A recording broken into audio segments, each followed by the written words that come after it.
सच्चाई की जीत एक समय की बात है। एक सुंदर गांव में एक किसान रहता था जिसका नाम मोहन था। मोहन न केवल अपने खेतों में मेहनत करने के लिए जाना जाता था, बल्कि उसकी ईमानदारी और सत्यनिष्ठा के लिए भी प्रसिद्ध था। मोहन का एक पड़ोसी था, रमेश, जो बहुत ही चालाक और धोखेबाज था।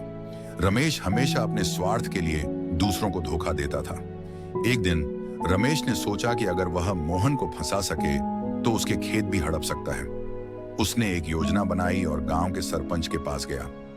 उसने सरपंच से कहा कि मोहन ने उसके खेत से सोना चुराया है। सरपंच ने दोनों को बुलाया और पूछा, क्या यह सच है मोहन?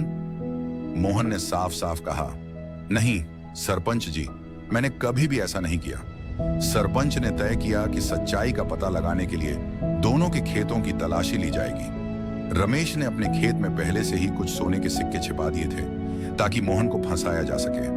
तलाशी के दौरान सरपंच को रमेश के खेत में सोने के सिक्के मिले और उसने मोहन को दोषी ठहराया।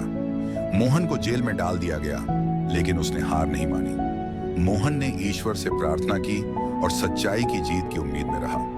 कुछ दिनों बाद गांव में एक बहुत ही बुद्धिमान व्यक्ति आया। उसने गांव के लोगों से कहा कि वह सच्चाई और न्याय के बारे में बहुत कुछ जानता है और वह मोहन की सच्चाई का पता लगाने में मदद कर सकता है। उसने सरपंच से कहा, मुझे मोहन के खेतों की तलाशी लेने दीजिए। सरपंच ने सहमति दी और बुद्धिमान व्यक्ति ने मोहन के खेतों की गहराई से तलाशी ली। उसने पाया कि जमीन के नीचे एक पुराना बक्सा दबा हुआ था जिसमें बहुत सारे सोने के सिक्के थे। इस बक्से पर मोहन के पूर्वजों का नाम लिखा हुआ था।